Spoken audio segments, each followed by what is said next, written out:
Hello friends, હું છું ભાવના રાઠોડ. રસોઈ કી રાની ચેનલમાં તમારું સ્વાગત છે. આજે આપણે બનાવીશું મીઠી લસ્સી.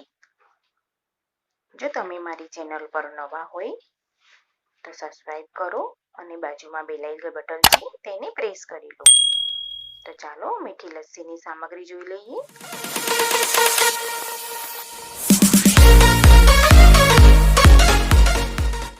એક લીટર દહીં લીધું છે મેં. આઈસ્ક્રીમ લીધો છે, ખાંડ લીધી છે અને ગાર્નિશ માટે કાજુ બદામ લીધા છે. તો ચાલો શરૂ કરીએ લસ્સીની રેસીપી.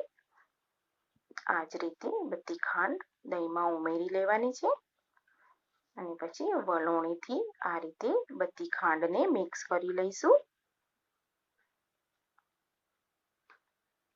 જ્યાં સુધી ખાંડ ઓગળી ના જાય ત્યાં સુધી આપણે તેને મિક્સ કરતા રહીશું.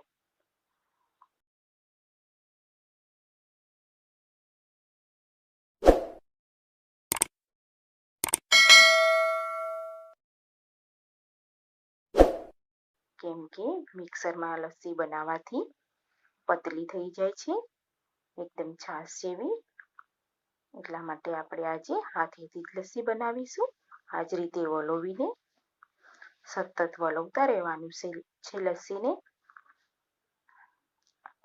આ જ રીતે તમે પણ બનાવો. લસ્સી ખૂબ સરસ બને છે અને એકદમ મીઠી બને છે.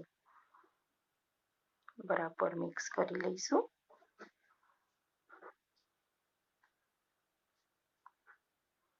સતત તેને વલોવતા જ રહેવાનું છે આ રીતે.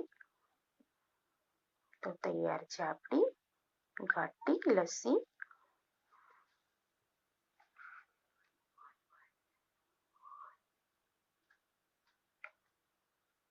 આઈસ ક્યુબ ઉમેરી લઈએ ગ્લાસમાં.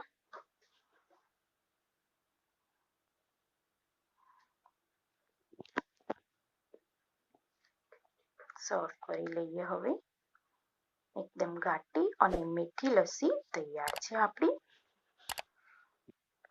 જો તમને મારો વિડીયો ગમ્યો હોય તો લાઈક કરો, સબસ્ક્રાઈબ કરો અને બાજુમાં બેલ આઇકન બટન છે તેને પ્રેસ કરી લો અને વધુમાં વધુ વિડીયોને શેર કરો. આ જ રીતે તમે પણ બનાવો આ રેસીપી અને મને કોમેન્ટ કરો કેવી લાગી આ રેસીપી. હવે આપણે તેમાં આઈસ્ક્રીમ ઉમેરીશું.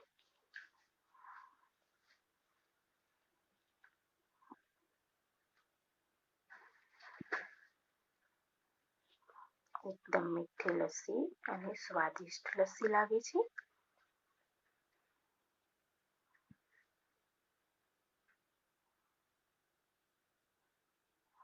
આઈસ્ક્રીમ ઉમેરવાથી લસ્સીનો સ્વાદ એકદમ અલગ આવશે. તમે પણ આ રીતે ટ્રાય કરી જોજો, ખૂબ સરસ બનશે.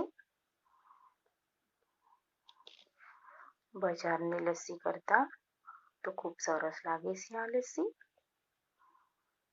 એકવાર બનાવશો તો બજારની લસ્સી પણ તમે ભૂલી જશો. તો તૈયાર છે આપણી મીઠી લસ્સી.